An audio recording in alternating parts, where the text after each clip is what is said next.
Sekarang kalau mau menikah, bagaimana caranya kalau orang tidak pacaran? Ada rahasianya. Ada 3 poin besar di dalam hukum fikih kita. Tanpa pacaran bisa nikah, bisa tahu siapa dia. Nggak perlu saya buka jilbabnya lihat rambutnya, nggak perlu harus tes dulu, cek dulu, pacaran setahun nggak perlu. Gimana caranya? Itu sudah hukum syar'i Allah turunkan dari langit.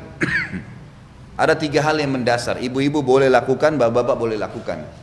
Yang pertama, melihat sesuatu yang menarik dari calon pasangan kita dan tolok ukurnya wajah dan telapak tangan saja. Itu hukum syar'i begitu. Wanita kalau dinazar dilihat wajah dan telapak tangan, itu tolok ukur. Kata ulama fikih, ini ilmu fikihnya ya, bukan dari saya. Hukum agama menjelaskan wajah itu memberikan simbol dari kepala sampai ke perutnya, dan telapak tangan memberikan simbol dari kemaluan sampai ke kakinya. Itu sudah rahasia umum di kalangan para ulama. Artinya hukum bukan rahasia lagi ya, hukum agama begitu. Kata Nabi SAW, lihatlah sesuatu yang menarik dari calon pasanganmu. Dan Nabi SAW menyuruh boleh melihat wajah dan telapak tangan. Itu tolok ukurnya saja. Artinya itulah yang akan sering kelihatan. Telapak tangan itu punggung ya, punggung telapak tangan ya maksudnya. Bukan bagian dalam tapi punggungnya. Umumnya seperti itu. Maka yang dilihat 2 hal ini. Tentu ini relatif. Jadi ibu boleh melihat bagian wajah si laki-laki tadi. Oh, saya suka melihat alisnya, matanya, hidungnya. Itu bebas dalam hukum syar'i. Tapi sebatas wajah. Telapak tangan, oh iya sudah selesai. Seperti itu tolok ukurnya. Artinya sebagai simbolik badan ya. Yang kedua, mengenali keluarganya. Mengenali keluarga ini caranya adalah keluarga ayah dia itu akan mewariskan fisik.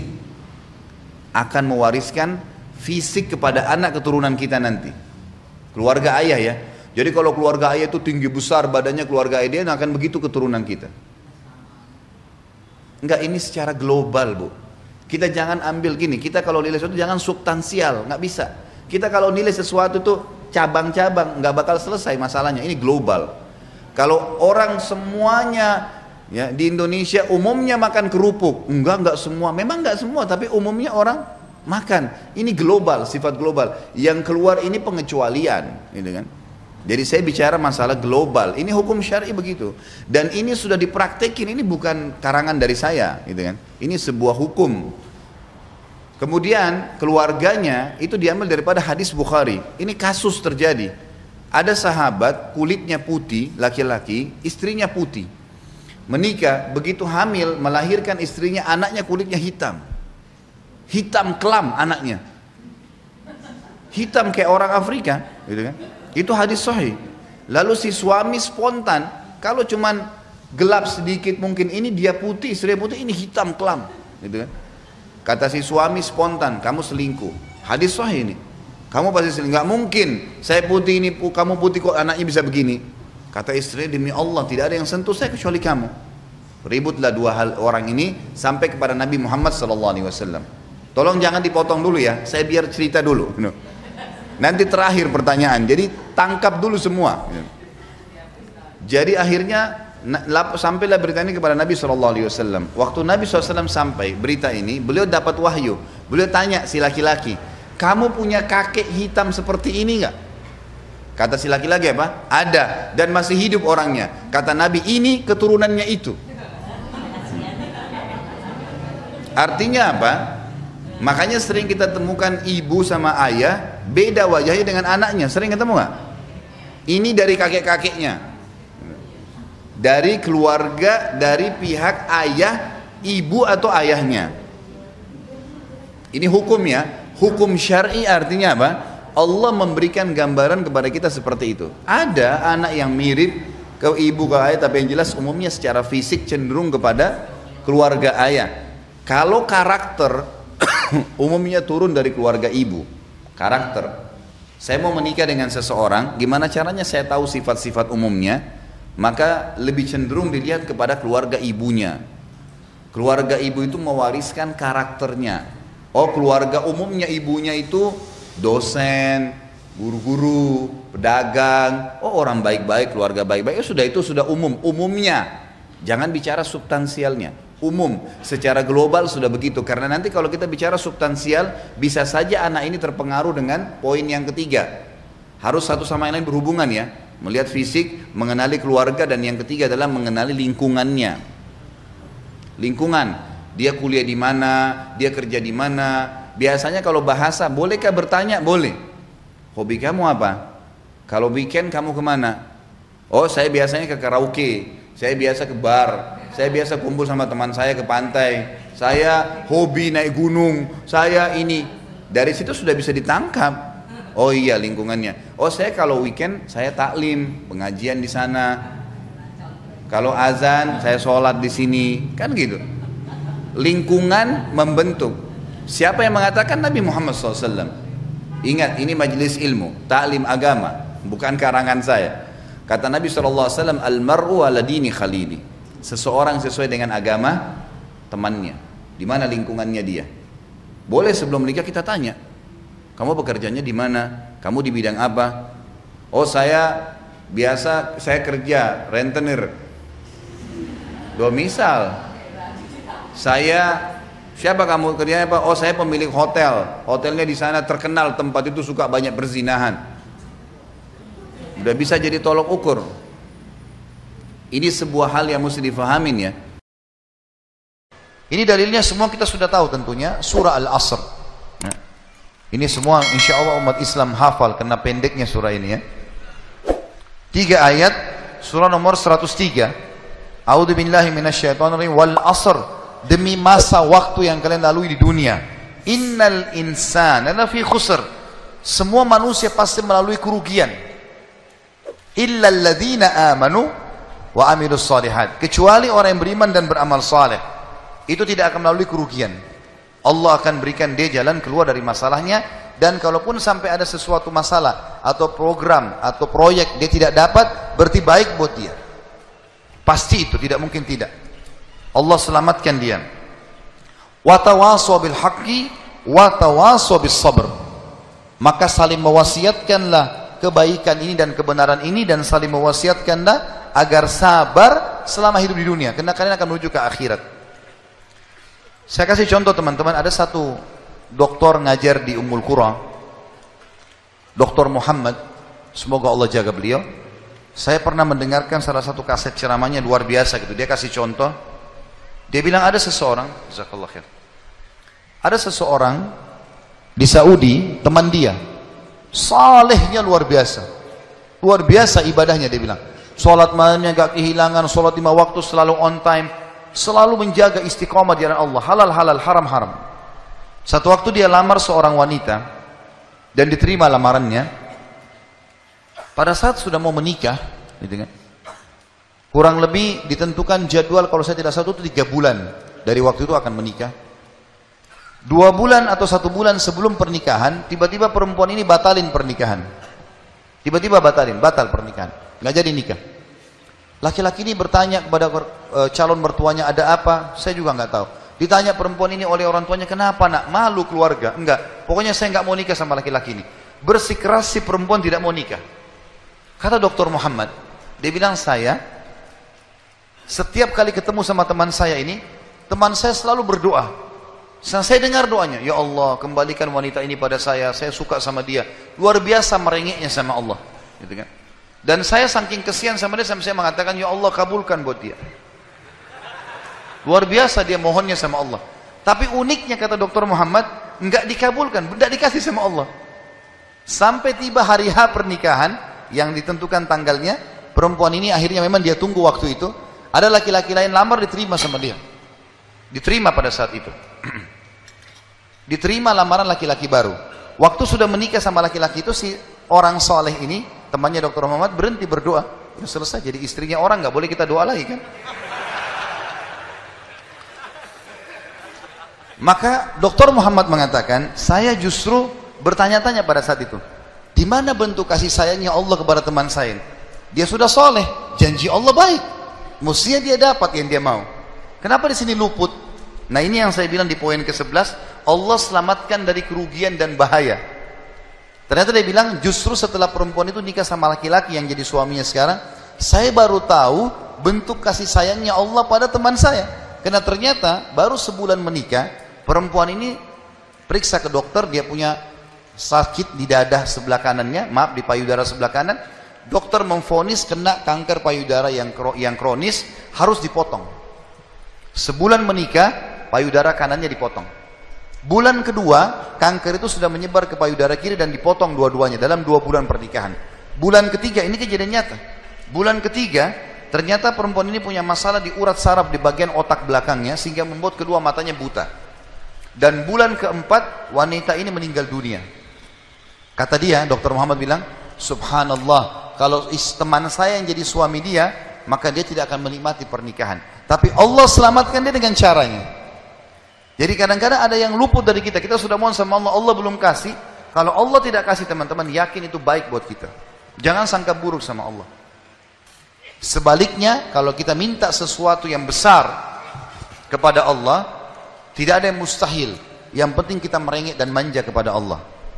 Dalam kisah yang lain di Yaman, dan ini sempat kisahnya menghebohkan Timur Tengah, anak muda hafal Quran, matanya buta. Anak ini dari kecil tidak pernah sekolah, dia ditinggal di rumah, tapi orang tuanya panggilkan guru ngaji, dia hafal Quran. Satu waktu umurnya waktu mencapai sekitar 25 tahun, dia berpikir untuk menikah, punya perasaan fitrah manusia, walaupun dia tidak melihat, dia ingin menikah. Setiap kali dia bicara sama ayahnya masalah pernikahan, ayahnya bilang, nak, siapa yang mau menikah sama kamu? Enggak ada kerjaan, matamu buta, gitu kan? Kalau misalnya ada orang yang simpatik, baru kita bukain pintu itu. Anaknya selalu merasa terpukul. Apa yang terjadi? Dia berdoa sama Allah. Dalam kisah ini dikatakan, dia cerita tentang dirinya, dia bilang, saya berdoa selama sebulan. Sebulan penuh berdoa. Mohon-mohon sama Allah. Kasih ya Allah, nikahkan saya. Dan doanya begini, ya Allah, karuniakan saya wanita yang paling cantik di Yaman, yang paling pintar, yang paling kaya. Begitu doanya. Saya sengaja datangkan contoh pernikahan supaya tidak ngantuk ini. Langsung melotot matanya laki-laki di sini. Tapi memang kisah nyata terjadi seperti itu. Maka teman-teman sekalian, di hari ke-30 dari doanya, sebulan dia berdoa, dia mimpi, ada orang datang dalam mimpinya mengatakan begini, hai anak muda, jodohmu namanya Fulana binti Fulana, disebut nama perempuan itu. Ayahnya bernama Fulan bin Fulan, itu tokoh masyarakat di kampung sebelah, di kota sebelah. Besok datanglah lamar. Begitu mimpinya dia. Dia bangun, kaget, dia sholat tahajud, kemudian dia sholat subuh. Habis sholat subuh dia ikut ke masjid, buta matanya, pergi sama ayahnya ke masjid. Pulang dari sholat subuh dia bilang sama ayahnya, ayah, ada enggak kota di sebelah kita ini namanya kota ini? Kata ayahnya, ada. Ada enggak orang namanya Fulan bin Fulan, tokoh di situ? Kata ayahnya, ada. Ini dalam mimpi disebut ini. Dia enggak tahu kota itu, dia enggak tahu orang itu. Kata ayahnya, ada. Itu tokoh masyarakat terkenal di sana, orang kaya raya. Ada enggak anaknya namanya Fulana binti Fulana? Kata ayahnya, ada. Kata dia, lamarin buat saya, ayah. Kata ayahnya, apa kau sadar yang kau ucapin? Perempuan ini terkenal karena cantiknya, kayahnya, pintarnya. Laki-laki kalau datang ditolak-tolakin sama dia.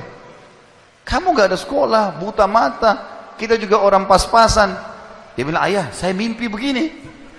Dari mana saya tahu nama kota itu? Saya gak pernah tahu. Dari mana saya tahu namanya, nama anaknya? Ini mimpi, suruh saya lamar hari ini. Ayah bilang, baiklah kalau gitu, kita coba. Tapi pertaruhkan nama keluarga ini. Bisa diterima, bisa ditolak. Dia bilang, pergilah ke sana.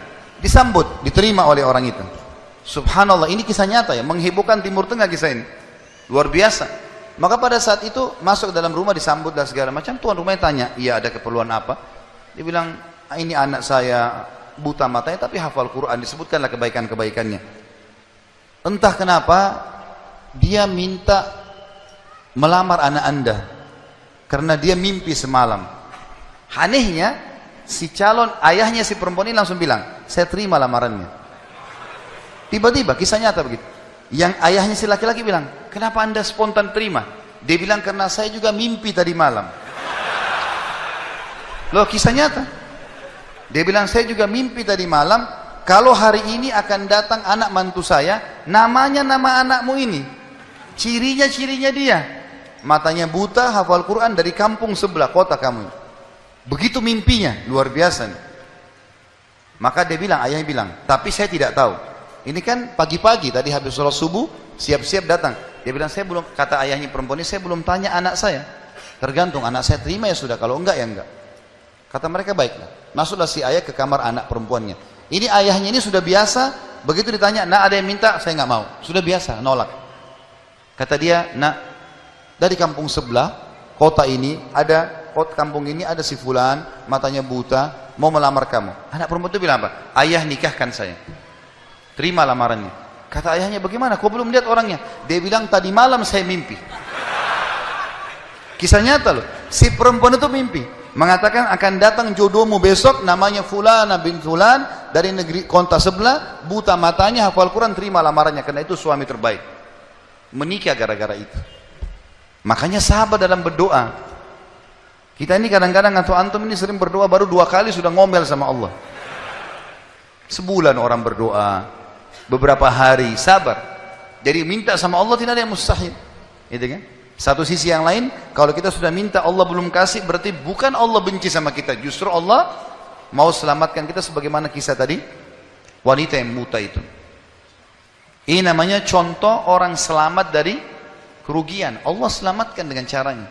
Masuk dalam semua lini teman-teman ya, proyek yang kita sudah dapatkan dan semuanya ini termasuk kebaikan.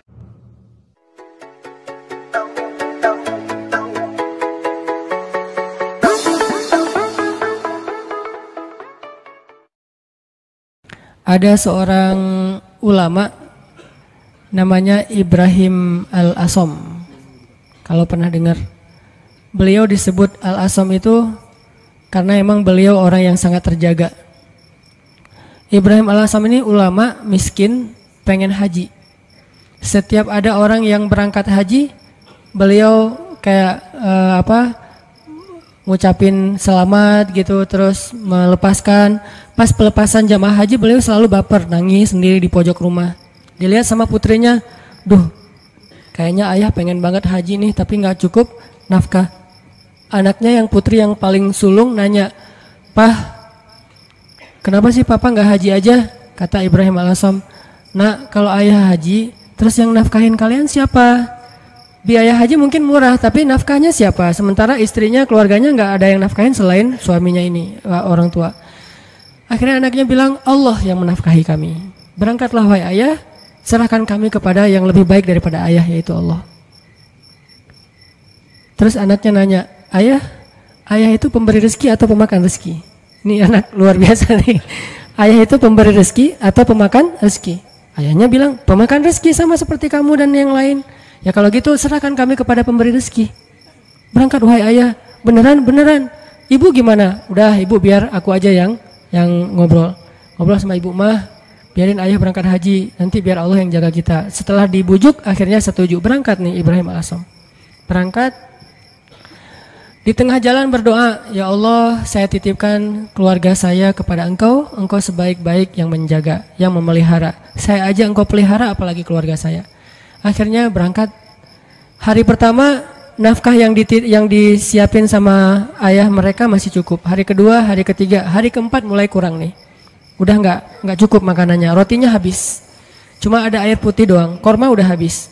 Mulailah ibunya mengeluh kepada anak yang perempuan. "Nih gara-gara kamu nih, gara-gara kamu akhirnya ayah berangkat. Terus kita gimana, nasib kita gimana?" Dan seterusnya ngeluh. Anaknya nanya lagi kepada ibunya, "Mah, ayah kita itu pemakan rezeki atau pemberi rezeki?" Kata mahnya, "Ya pemakan rezeki sama dengan kita, tapi kan tetap harus ikhtiar." Ya udah kalau gitu, pemakan rezeki telah pergi, sedangkan pemberi rezeki terus menjaga kita. Allah kan nggak pergi, yang pergi itu yang makan rezeki, Allah nggak pergi. Jadi tenang aja mah, sabar sedikit. Karena kalau Allah mau ngasih kejutan, Allah biasanya suka ngasih ujian dulu. Kenapa dikasih ujian? Supaya Allah ngelihat kita tuh pantas nggak sih dapat kejutan dari Allah. Ini penting nih ya. Kalau Allah pengen ngasih kita surprise, Allah biasanya nguji dikit. Kenapa diuji? Karena Allah pengen lihat kita tuh pantas nggak sih dapat surprise yang luar biasa dari Allah. Kalau kita bersabar, Allah kasih tuh kejutan yang luar biasa. Sabar mah, sabar. Gak lama kemudian lewatlah satu rombongan dari raja, rombongan pangerannya lewat berburu kehabisan air. Akhirnya ada satu pengawal datang ke rumah Ibrahim alaihissalam, ngetuk pintu minta tolong diberikan air. Assalamualaikum, waalaikumsalam. Saya rombongan pangeran, kita kekurangan air, boleh minta air dari sumur kalian? Kata istrinya, boleh, silakan ambil aja sesukanya, air berlimpah. Akhirnya ngambil, dibawa ke pangeran. Sampai di rombongan pangeran ini mereka minum, airnya manis. Nggak seperti air sumur yang lain, kayak dikasih gula gitu, manis banget airnya. Ini air kok manis? Akhirnya pangerannya heran, nih kamu dapat dari sumur mana sih kok airnya kok rasanya manis dan segar gitu. Kayak apa? Es teh manis lah pokoknya ya, akhirnya manis, segar, habis makan warung Padang kan es teh. Akhirnya mereka balik ke rumah itu, tanya ini rumah siapa? Ini rumah Ibrahim alaihissalam. Oh Ibrahim alaihissalam selebgram itu gitu. Kan terkenal Ibrahim alaihissalam waktu itu jadi selebgram, semua orang tahu, tapi nggak tahu wajahnya, cuma tahu namanya, nama besar lah ya. Oh Ibrahim alaihissalam ulama besar itu ahli tasawuf, ya seperti yang orang-orang sering ngomong-ngomong. Oh kalau gitu kami merasa terhormat bisa minum air yang berkah dari rumahnya Ibrahim alaihissalam. Wah ibu kemana? Ibrahim alaihissalam lagi berangkat haji. Apa yang kalian butuhkan? Allah yang mencukupkan segala kebutuhan kami. Kan harga diri ya, nggak mau mengemis. Akhirnya pangeran ini ngomong ke semua menteri, keluarkan semua barang-barang berharga kalian, serahkan kepada keluarga Ibrahim alaihissalam sebagai bentuk terima kasih karena udah nolong kita ngasih air. Akhirnya mereka ngasih emas segala macam berpeti-peti gitu, taruh di rumah Ibrahim alaihissalam dan mereka melanjutkan perjalanan. Setelah mereka pergi, anak perempuan ini bilang lagi, "Mah, ayah itu pemakan rezeki atau pemberi rezeki?" Wah, pemakan rezeki. Allah yang semangat sekarang. Mamanya udah semakin yakin. Ayahnya pulang, harta itu belum habis. Selama beberapa tahun mereka bisa makan tanpa harus bersusah payah. Nah ini artinya tingkat keyakinan kepada Allah itu setelah ikhtiar pastinya memberi kita kejutan-kejutan yang kita nggak pernah bisa ngebayangin. Nah dalam hidup kita kadang-kadang harus berani bertaruh karena Allah. Kan kita sering gambling karena manusia kan? Kita gambling ngutang ke satu perusahaan yang nanti bayarnya lebih mahal, lebih bertambah, kita ngutang 10 juta, bayarnya jadi 13 juta, kita gambling, ketutup lah, orang saya nanti untungnya sekian-sekian, gambling kan? Kenapa kita berani gambling kepada makhluk yang bahkan tidak ada niat baik untuk menolong kita, tetapi kita tidak berani gambling kepada Allah yang bahkan berjanji pasti akan menolong kita selama kita di jalannya. Kenapa nggak berani gambling kepada Allah? Nikah tunggu mapan dulu. Kenapa nggak gambling aja? Nikah nanti Allah mapankan. Bukankah janji Allah gitu? Kalau mereka fakir, kalau mereka fukoro, kalau mereka nggak punya makan, Allah yang akan memberi makan. Kan beres. Jadi datang ke calon mertua, Pak, saya pengen melamar anak Bapak. Udah punya kerja apa? Belum Pak. Terus gimana memberi makan anak saya? Allah yang memberikan makanan. Dan ngomongnya jangan ragu-ragu, yakin. Allah Pak, Bapak mau saya sebutin hadis-hadisnya. Siapin aja buku hadisnya beberapa lembar ya. Silakan Bapak boleh dibaca-baca pas waktu senggang. Mungkin waktu itu nggak langsung diterima. Hidayah orang kan bertahap ya. Waktu itu minimal dia udah ngerti dulu. Hari seminggu kemudian setelah dia baca hadis-hadis, akhirnya dia nelpon untuk ngomong lagi, minta hadis yang lain. Tapi nggak nerima-nerima gitu. Cuma pengen belajar agama doang. Intinya teman-teman yakin sama Allah, bukan nunggu mapan baru nikah Allah mapankan.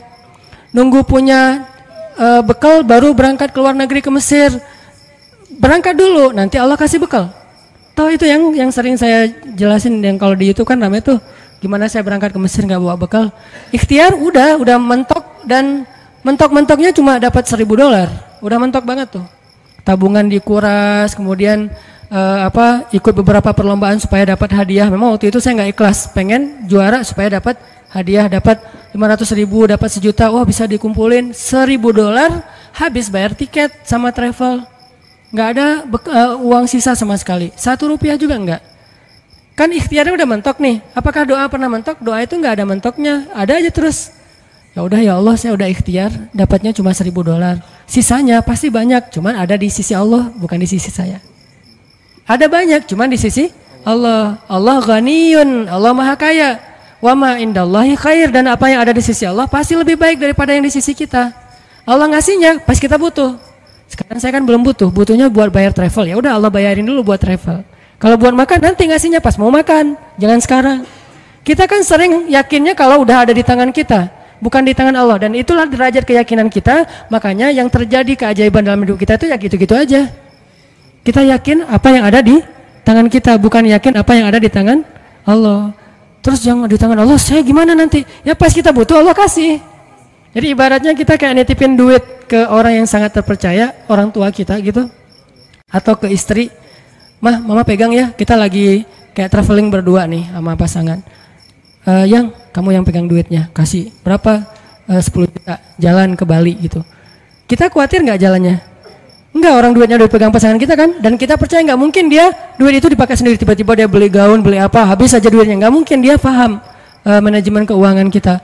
Pas bayarin taksi, keluarin sama dia.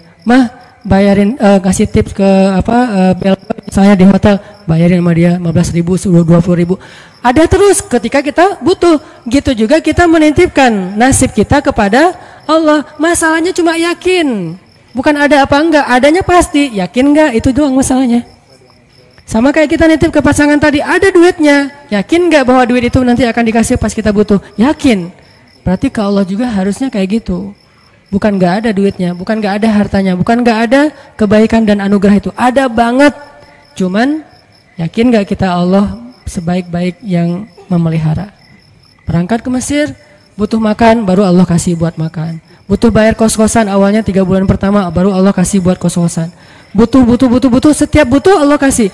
Toh selama saya di Mesir, saya nggak pernah tuh ngerasa kurang dari kebutuhan saya, walaupun nggak megang lebih, tapi nggak pernah merasa kurang. Sama kan? Apa bedanya dengan orang megang lebih? Nih ya, ada 2 orang nih. Yang satu pegang duit banyak, tapi yang dibelanjakan segitu-gitu aja. Yang satu nggak pegang duit banyak, tapi yang dibelanjakan juga sama dengan yang pegang duit banyak. Bedanya apa? Cuman beda tenang doang ya. Yang satu tenang karena megang duit banyak, yang satu nggak tenang karena nggak megang duit kan. Cuma beda itu doang, padahal yang dibelanjain sama. Kalau nggak punya duit nanti mau beli sesuatu yang mahal gimana? Ya berdoa aja minta yang mahal. Ya Allah, pengennya sih Alphard, duit nggak ada. Kita kan baru berani milih barang mahal kalau kita punya duit banyak kan. Kenapa nggak berdoa yang mahal walaupun kita nggak punya duit? Di situ belajar iman, belajar yakin sama Allah, belajar la ilaha illallah. Saya dulu pas mau beli rumah, memangnya saya punya duit? Yang saya juga cerita tuh, duitnya berapa? Cuma 30 juta. Rumah yang dicari 300 juta. Rumah yang didapat 700 juta. Coba gimana tuh? Logikanya nggak masuk, tapi yakin aja sama Allah. Jalan aja tuh, jalan-jalan, azan asar. Allahu Akbar, Allahu Akbar. Allah Maha Besar. Masuk ke masjid, sholat. Nggak kepikiran juga habis sholat dapat rumah. Kalau kepikiran mungkin nggak dapat kan? Kepikirannya Allah yang panggil, nih bos manggil nih, nggak boleh ditunda-tunda kan? Bos yang manggil, datang, sholat, habis sholat ketemu jemaah, Ustadz lagi ngapain? Nggak, lagi jalan-jalan, senyum-senyum malu gitu. Jalan-jalan kok jauh-jauh ke sini, daerah Cimahi pelosok gitu. Nggak, lagi nyari rumah Pak. Wah kebetulan Ustadz, saya juga lagi jual rumah 700 juta, ada yang minta, saya nggak lepas. Senyum aja. 700 nggak dilepas, apalagi 300. Enggak Pak, saya nyari-nyari yang kecil-kecil aja, yang 2 kamar buat saya sama anak. Oh, udah Ustadz lihat aja dulu, siapa tahu berubah pikiran. Enggak apa-apa, makasih gitu. Pulang nih, malam dia telepon lagi, Ustadz please besok datang ya. Ini benar ya kata Nabi, kalau kita nggak mencari dunia, dunia tuh ngejar-ngejar kayak memelas gitu, begging ke kita tuh. Bayangin dunia begging. Please Ustadz datang, please Ustadz ambil saya, kata si rumah teh. Rumahnya minta begging ke saya supaya saya tinggal di situ. Ya saya mah orangnya biasa-biasa aja. Karena nggak yakin kalau itu bisa gitu ya. Ya udah karena menghargai dia datang besoknya. Bukan untuk ngelihat rumah, menghargai orang yang meminta. Datang pas ngelihat garasinya muat 3 mobil, makin nggak mungkin. Ada kolam renang anak, makin nggak mungkin. Kamarnya 10, wah nggak mungkin. Gimana Ustadz kata dia? Rumahnya besar ya Pak. Gitu doang basa-basi. Gimana Ustadz, tertarik? Ya siapa nggak tertarik rumah kayak gini, tapi saya nggak nyari yang kayak gini-gini Pak, males ngerawatnya, nyapunya susah gitu. Alasan gitu. Udah Ustadz sanggupnya berapa? Saya nyarinya yang 300 juta sih Pak. Udah ambil aja Ustadz. 300 juta langsung ambil. Saya baru bilang cuman duitnya 30 juta. Mungkin dia nggak enak juga mau ngomong, Ustadz ngomong dari tadi kayak gitu ya. Saya duitnya cuma 30 juta Pak, boleh nggak saya cari dulu cicilan kemana gitu. Saya lagi nyari-nyari yang finance cari untuk cicil. Udah Ustadz nggak usah gitu-gitu, ribet. Udah nyicil ke saya aja kalau Ustadz ada duit. Berapa lama nih? Ya terserah Ustadz. Mau setahun, 2 tahun, 10 tahun terserah Ustadz deh. Alhamdulillah sampai setahun lunas. Allah kasih rezeki. Yang tadinya kita tuh nggak punya rezeki sebanyak itu untuk bisa ngelunasin hutang besar. Tapi begitu Allah kasih kesempatan, bukan sengaja mau berhutang, Allah mudahkan, ya udah. Akhirnya ada aja jalan. Saya usaha awalnya jual beli pulsa gitu kan, ada 60 cabang pulsa dulu di Bandung, belum ada Indomaret, Alfamart. Terus mulai naik lagi jual beli mobil bekas, mulai naik lagi main di properti sedikit-sedikit, nggak banyak, nggak gede sih. Tapi di situ Allah ternyata benar ya, kalau kita mintanya ke Allah, Allah Maha Kaya, bisa ngasih lebih dari yang bisa dikasih oleh manusia. Kalau minta ke manusia, minta banyak-banyak amat sih, kan gitu kan ya. Minta ke perusahaan finance, pasti dia minta jaminan. Jaminannya dia akan ngasih maksimal setengah dari harga anggunan yang kita gadaikan. Itu artinya kita selama ini belum bisa tenang, belum bisa tumakninah kalau belum ngelihat materi itu di kantong kita, di saldo kita. Seolah-olah kalau itu di tangan Allah nggak ada. Itu masalah kita. Masalah kita di situ teman-teman. Seolah-olah kalau masih di tangan Allah itu belum ada. Padahal di tangan Allah itu lebih ada daripada di tangan kita. Kenapa? Di tangan Allah itu nggak akan raib. Nggak ada yang bisa nyolong di tangan Allah. Di tangan kita banyak yang bisa nyolong. Di tangan Allah itu nggak mungkin diambil orang, dicopet, dijambret, nggak mungkin. Di tangan kita gampang banget dijambret. Di tangan Allah nggak mungkin salah ngitung. Di tangan kita gampang salah ngitung. Di tangan Allah nggak mungkin mubazir, sia-sia, salah penggunaan. Di tangan kita mungkin banget salah digunain. Akhirnya mubazir, sia-sia. Artinya apa yang di tangan Allah khair. Wa ma indallahi khair, benar-benar lebih baik. Cuman Allah kenapa nggak nunjukin fisiknya? Karena Allah nggak pengen kita melihat itu dengan mata kita. Allah pengen kita melihat itu dengan hati dan iman kita. Jadi yang bisa mendapatkan apa yang di tangan Allah itu hanya orang yang bisa ngelihatnya dengan iman dan hatinya, bukan dengan matanya. Kalau kita cuma ngandelin mata terus menerus, berarti yang kita akan alami dalam hidup itu hanya yang terlihat saja. Yang tadi saya bilang logis dan ilmiah, dan itu nggak ajaib.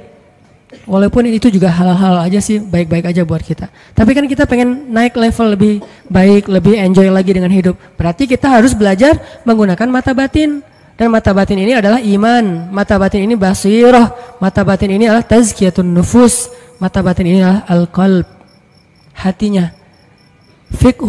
Al-fiqhu fiqhul qalb. Pemahamannya bukan pemahaman fikiran.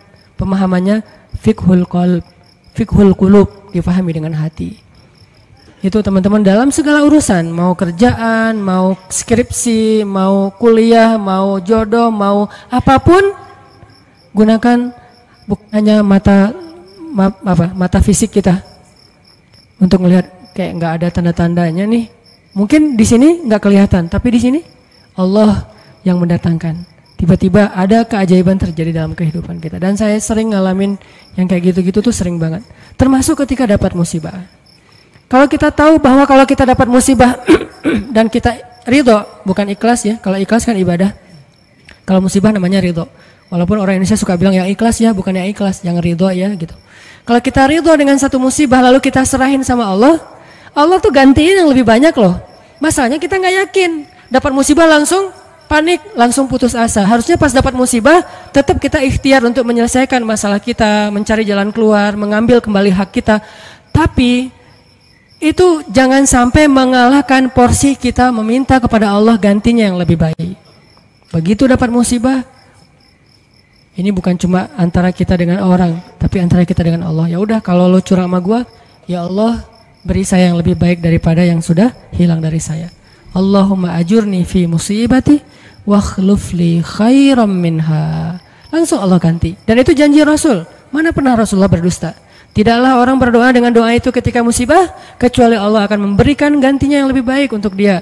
Tapi kita harus benar-benar yakin dan bijaksana. Maksud bijaksana di sini, jangan mendikte Allah harus seperti yang kita pengenin. Kadang Allah ngasih yang lebih baik, nggak mungkin yang lebih kurang. Minimal sama atau lebih baik, nggak mungkin kurang dari itu. Doa, saya pernah mobil saya diserempet orang, terus orangnya pergi. Saya ini ternyata untuk benerin mobil yang keserempet itu 1,5 juta. Langsung doa waktu itu juga, pas lagi kena musibah, jangan tunggu marah dulu beberapa hari baru doa. Saat itu juga, Allahumma ajurni fi musibati wa akhlif li khairan minha. Orangnya udah nggak ketahuan di mana, nggak bisa ngejar lagi. Tapi saya udah rugi 1,5 juta. Gimana nih ya Allah, beri saya ganti yang lebih baik. Seminggu kemudian Allah ganti 15 juta. Benar kan 10 kali lipat 15 juta. Dan itu bukan sedekah, bukan pemberian orang yang kasihan. Allah kasih jalan mungkin lewat usaha apa, lewat penghasilan apa, lewat untung dari mana. Yang jelas halal. Dan itu 15 juta 10 kali lipat. HP saya jatuh. HP waktu itu harga yang punya pertama harga 2 juta. Ada qiyamul lail di masjid markasnya Pemuda Hijrah. Saya bangun jam 2, acaranya jam 2. Jadi udah telat kan. Bangun langsung panik gitu. Orang-orang pada nunggu. Miss call udah 15 gitu, banyak banget. Ustaz kemana aja? Akhirnya panik, wudu. Karena panik pakai baju segala macam, HP jatuh dan kacanya langsung pecah dan gak bisa dipakai. Saat itu juga saya doa, ya Allah beri saya ganti yang lebih baik darinya. Berangkat ke masjid. Paginya Allah ganti dengan Note 5 yang waktu itu harganya 10 juta. Gimana caranya? Allah punya banyak cara, ada aja. Tiba-tiba ada usaha ini yang mungkin untung sedikit, dari sini ada apa, ada yang hadiah atau ada apa. Banyak banget subulana, jalan-jalan kami. Tinggal minta aja sama Allah. Sehingga kalau kita yakin dengan ini, begitu diputusin, kita adik kakak aja ya, nggak apa-apa. Langsung nih. Kan dalam kondisi kayak gitu kayaknya kita lagi ngejos banget ya imannya. Doanya lagi khusyuk banget tuh. Sholat aja nangis-nangis kan. Padahal imam tuh belum baca ayat kita udah nangis. Allahu Akbar. Takbirnya aja khusyuk, coba subhanallah itu. Kalau lagi diputusin emang gitu banget sih sholatnya. Pernah gak sih ngerasain? Gak pernah ya.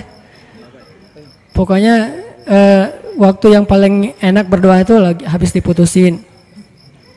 Habis rugi, pokoknya lagi banyak masalah tuh doanya enak banget tuh. Tilawah Al-Quran baru alif lam mim udah nangis. Belum juga ayatnya la uqsimu biyaumil qiyamah tentang al-haqqah, enggak, bukan ayat-ayat kiamat. Alif lam mim doang. Atau nun nangis, nun doang nangis. Satu huruf gitu ya. Jadi dalam kondisi yang lagi sangat lemah, itu kondisi sebetulnya spiritual kita lagi sangat kuat. Jadi secara fisik atau secara emosi kita lagi lemah-lemahnya, di saat yang sama berarti spiritual kita lagi kuat-kuatnya. Gunakan kesempatan itu. Biasanya kalau emosinya lagi stabil, lagi nyaman, spiritualnya lemah. Seringnya tuh kayak gitu kan. Lagi nggak ada masalah, lagi nyaman nih, semuanya kayaknya asik-asik aja. Kita doa juga, Rabbana atina fid dunya hasanah. Ada yang lebih parah, ya Allah samain aja deh dengan yang sebelah gitu kan. Saking malesnya berdoa, doa sholat juga bacanya yang standar-standar aja, al-ikhlas. Karena cuma itu yang ikhlas, yang lain gak ikhlas. Tapi begitu emosional kita lemah, di waktu yang sama, spiritual kita langsung kuat. Entah kayak gimana, itu mungkin fitrah manusia ya. Asal emosionalnya lemah, langsung kuat.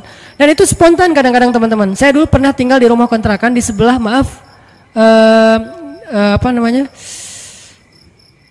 lokalisasi. Jadi di sebelah rumah saya itu ada kayak asrama kayak gituan, kupu-kupu senja. Saya persis di sebelah rumahnya di Bandung tuh, namanya Jalan Saninten. Kan ada Saritem, ada beberapa kan, nih ada Saninten juga. Saya tinggal di sebelahnya. Kalau malam pokoknya kita sering dengar banyak hal-hal aneh aja di sebelah. Kalau saya mau ke masjid, saya sengaja ke masjid itu pakai jubah, pakai sorban, gitu ya.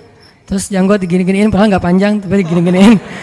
Jalan depan cewek-cewek itu sore kan mereka udah pada duduk, udah selesai dandan, udah wangi kan, duduk depan gang tuh. Saya jalan, Assalamualaikum, Waalaikumsalam. Lewat. Kadang-kadang kalau malam mereka nggak kenal saya lagi lewat pakai motor gitu, langsung disamperin, om gini. Saya tinggal di situ. Oh ya maaf om, saya balik panggilin. Suka dipanggil-panggil gitu. Orang saya tinggalnya di situ. Pas anak udah agak gede, saya khawatir anak jadi nggak sehat dengan lingkungan itu, baru pindah. Tadi mau cerita apa ya? Hah? Oh ya, spontan ya. Nah yang punya tempat itu pastinya nggak pernah sholat dan memang preman juga sih, badannya gede. Kalau dengan saya mungkin 4 kali saya lah, gede banget pokoknya, gede banget orangnya, tinggi besar dan nggak ada yang berani sama dia. Ada gempa waktu itu di Bandung, siang-siang gempa, dia lagi tidur di atas, biasa tidur pagi gitu, jam 10 pagi tidur. Pas gempa dia langsung loncat ke bawah, Allahu Akbar, Allahu Akbar. Saya kira ada demo apa gitu, dia takbir sendiri, Allahu Akbar, takbir. Coba bayangin, berarti kan spontanitas fitrah manusia itu ketika emosionalnya terganggu, spiritualnya naik kan. Dan itu kesempatan kita untuk kembali ke Allah banget tuh. Karena untuk dapetin spiritual yang sengejos itu, kalau normal susah, kita harus benar-benar ikhtiar. Tapi kalau lagi emosional kita drop, di sisi yang lain, sisi baiknya Allah langsung naikin spiritual kita. Tapi kalau kita abaikan, dua-duanya drop, habis kita. Jangan abaikan. Dia langsung takbir, Allahu Akbar, Allahu Akbar. Saya gempa, keluar semuanya dari rumah, takut runtuh. Pas udah beres gempa, ketawa-ketawa lagi gitu pada ngobrol. Itu terjadi. Dan keluarga saya juga ada yang kejadian pas tsunami dulu di Aceh, kan saya dari Aceh. Tsunami di Aceh itu ada keluarga saya. Dia nggak sholat subuh. Pagi itu hari Ahad kan, tanggal 26 Desember 2014. 2004. 2014 mah diputusin sih. Enggak lah, udah lama. 2004 gitu ya. Nah, hari itu ada salah satu keluarga saya, dia nggak sholat subuh. Biasa, bukan waktu itu doang nggak sholat subuh. Biasa dia nggak sholat subuh. Gempanya kalau nggak salah jam 9 apa jam 8, sejam kemudian tsunami. Pas tsunami dia tuh lari hilang, padahal orangnya itu sering berantem, pokoknya jagarnya di kampung lah, sering berantem sama orang-orang di terminal. Tapi begitu tsunami dia lari duluan. Adiknya malah ikut lari sama dia, ditarik sama dia lari. Pas udah di tengah jalan, ingat balik lagi ke rumah karena dia ingat ibu sama kakaknya ketinggalan. Dia pengen nyelamatin ibunya. Kenapa yang satu lari terbirit-birit hilang, yang satu lagi balik? Karena yang satu itu ngerasa banyak dosa. Kalau saya mati hari ini, habis saya nanti di akhirat nih. Dia nggak berani mati. Daripada saya mati tapi belum salat subuh, lari dia tuh. Yang tadi salat subuh balik lagi. Nah ini jujurnya ketika spiritual berbicara kan. Mungkin kalau spiritual kita nggak bicara, kita akan sombong, ngerasa apaan sih akhirat, apaan sih tauhid, apaan sih agama, apaan. Tapi begitu ada masalah, yang pertama kita sebut siapa selain ibu kita? Allah. Minimal oh my God. Dan itu bentuk dari fitrah manusia bahwa dia masih mengakui Tuhan. Tinggal masalah Tuhan yang mana nih kan itu ya. Tapi masih mengakui Tuhan. Ketika fitrah dan spiritual kita bicara, harusnya kita dengar, dan itulah ucapan yang paling benar. Kalau yang bicara itu emosi kita, belum tentu benar, dia subjektif. Tapi kalau yang ngomong itu fitrah, itu benar banget tuh. Sehingga teman-teman gunakan kesempatan pas lagi dapat musibah, ya Allah, angkat kedua tangan kita, doa kepada Allah, mulai dengan memuji Allah, kemudian salawat kepada Rasulullah, minta yang setinggi-tingginya nggak masalah, karena kalau Allah nggak ngasih di dunia kayak gitu, Allah kasih kayak gitu di akhirat, bahkan lebih baik dari itu. Apa sih ruginya kita minta, ya Allah beri saya Ferrari? Ini yang nggak tahu diri nih mintanya Ferrari gitu, tapi kan minta ke Allah nggak masalah, dan kita yakin kalau nggak dikasih Ferrari di dunia, minimal dikasih Ferrari di akhirat. Bangkit dari kubur, ada Ferrari. Halusinasi, ternyata dia belum meninggal, mimpi gitu. Bangkit dari kubur, datang kendaraan nih. Dan benar-benar kan di akhirat ada kendaraan kan. Cuman bahasa hadisnya kendaraan dari cahaya, kendaraan dari amal soleh. Tapi bahasanya kendaraan. Dan kita akan mengendarai kendaraan itu untuk bisa ngelakuin touring sepanjang Padang Mahsyar. Padang Mahsyar tuh touringnya capek banget loh. Itu touring paling heboh tuh. Di mana pusat Padang Mahsyar, teman-teman? Palestina. Hari ketika manusia disidang, dibangkitkan, spot bangkitnya, meeting pointnya, itu Palestina. Makanya di dalam Al-Quran Allah menyebutkan Palestina itu dengan istilah Yauma yunadil munadi mim makanin qarib. Hari ketika malaikat memanggil manusia dari tempat yang dekat. Semua ulama tafsir sepakat tempat yang dekat itu artinya Palestina, Al-Quds. Siapa yang meninggalnya di Palestina, itu sebuah kebaikan yang luar biasa, karena nanti dia akan bangkit lebih dulu dan akan dimudahkan hisabnya. Itulah keutamaan salah satunya meninggal di Palestina, walaupun gak semuanya punya nasib yang sama. Tapi setidaknya manusia bangkit. Terus dari sini ke Palestina ngapain? Gimana jalannya? Mau jalan kaki? Dari Bekasi ke sini aja tadi berapa jam jalan kaki kan? Apalagi dari Sunda Kelapa ke Palestina, itu jauh banget loh. Jalan kaki itu bisa bertahun-tahun sampai ke Palestina. Dan itu bumi yang sekarang, sedangkan padang mahsyar ribuan kali lipat lebih besar daripada bumi sekarang. Dan bumi padang mahsyar itu belum ada sekarang. Nanti Allah jadikan lagi setelah kita bangkit. Karena Allah berfirman di akhir surat Ibrahim, Yauma tubaddalul ardu ghairal ardi was samawat. Hari ketika ard itu bahasa Arab jadi bahasa Inggris, earth itu bahasa Arab. Yauma tubaddalul ard ghairal ard was samawat. Hari ketika bumi yang lama diganti dengan bumi yang baru. Bumi yang lama namanya bumi yang sekarang, dunia, ardud dunia. Bumi yang baru namanya ardul mahsyar, padang mahsyar. Ukurannya miliaran kali lebih besar daripada bumi yang sekarang. Karena semua planet, bintang-bintang itu disatuin jadi satu bumi. Dan matahari cuma jadi satu dan dekat banget. Dan artinya jarak kita ke Palestina aja udah miliaran kali lebih jauh dari sekarang. Kalau nggak punya kendaraan terus mau jalan kaki kapan sampainya? Itulah kenapa ada orang di padang mahsyar ribuan tahun nggak beres-beres. Kenapa? Jalan doang dari ribuan tahun belum disidang. Harus ke Palestina. Sampai di sana sidangnya juga lama. Belum lagi ngelewatin sirat. Sirat itu panjangnya dari bumi ke langit. Dan langit terjauh yang pernah ditemukan oleh sains berapa miliaran tahun perjalanan cahaya kan, bukan jalan kaki. Kalau nggak punya kendaraan gimana sampainya ke surga? Jadi untuk bisa sampai ke surga aja teman-teman, nggak ada kendaraan, itu mungkin menghabiskan usia kita miliaran tahun loh, belum sampai ke surga. Terus gimana dong Ustadz? Kita harus punya banyak kendaraan dan kebaikan, karena cuma itu yang bisa memudahkan perjalanan kita. Itu touring panjang banget.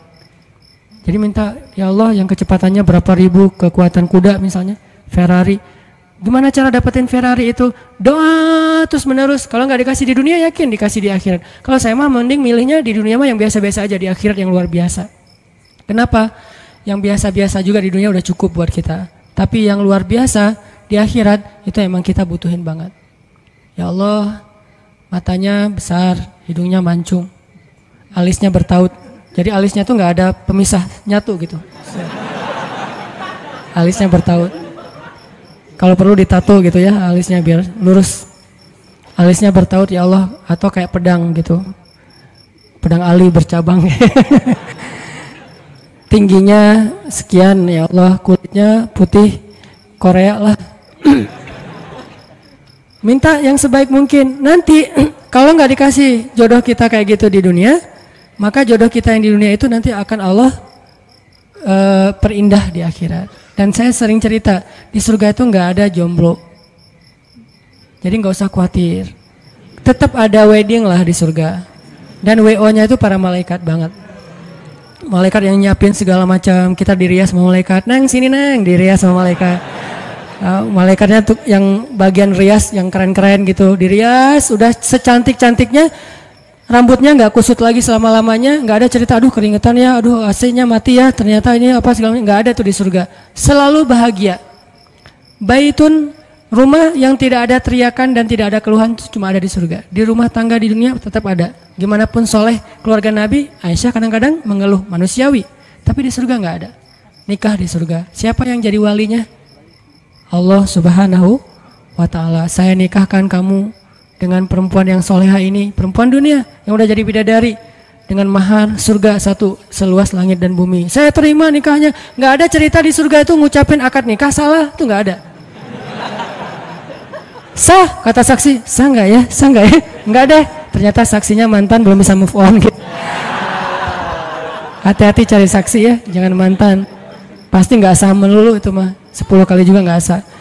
Intinya teman-teman, surga itu didapetin kalau kita benar-benar di dunia ini menggunakan semua kesempatan di sisi Allah SWT. Ada masalah minta ke Allah, ya Allah, ya Allah, doa aja yang sebaik mungkin, nggak ada sia-sianya. Itu beberapa kisah yang mudah-mudahan bisa booster semangat kita beramal soleh dan selalu hadir dalam majelis para ulama. Dengerin taklim itu bukan berdebat ya, bukan untuk kita menganggap diri kita paling benar, yang lain salah, kita masuk surga, yang lain neraka, kita petunjuk, yang lain sesat, bukan. Dengerin taklim tuh untuk apa? ngecas iman kita masing-masing. Jadi kalau dengerin materi, oh ini teman gua banget nih, ini dia banget nih, ini istri banget nih, ini suami banget, enggak, ini saya banget. Saya sering banget tuh dengerin talim yang kayaknya khotib itu kayak ngomongin saya tuh. Kan saya udah 2 tahun ini nggak khutbah Jumat, jarang banget khutbah Jumat, sengaja nggak ngambil jadwal khutbah karena saya pengen jadi yang mendengar. Kalau dulu setiap Jumat khutbah, kalau sekarang setiap Jumat pengen dengerin ceramah. Sering banget tuh pas dengar ceramah si khotib itu kayak kenal saya, padahal kita nggak kenal. Yang diomongin saya aja tuh. Ada orang begini-begini lah, saya tuh. Kalau kayak gini dia begini, dia ngomong dan segala macam, dia kadang-kadang membicarakan sesuatu yang dia tidak amalkan. Dah gua banget nih. Terus aja kayak diceramahin seolah-olah satu masjid itu isinya cuma saya sendiri. Nggak ada yang lain. Kan kita sering kan kayak gitu ya. Kenapa? Allah yang menggerakkan lisan seorang ustadz, ulama untuk menasihati kita. Sehingga nggak perlu kita, wah ini mirip teman saya nih, harusnya dia dengar ya, harusnya saya rekam ya, ini harusnya istri saya dengar nih, harusnya suami saya dengar. Jangan mencari nasihat untuk orang lain, carilah nasihat untuk diri kita sendiri. Kalau kita lagi ada masalah sama pasangan, nanti kalau udah ada pasangan maksudnya, kalau kita punya masalah sama pasangan ya, jangan pernah googling hadis-hadis pasangan. Suami googling istri-istri yang soleh hadis, search.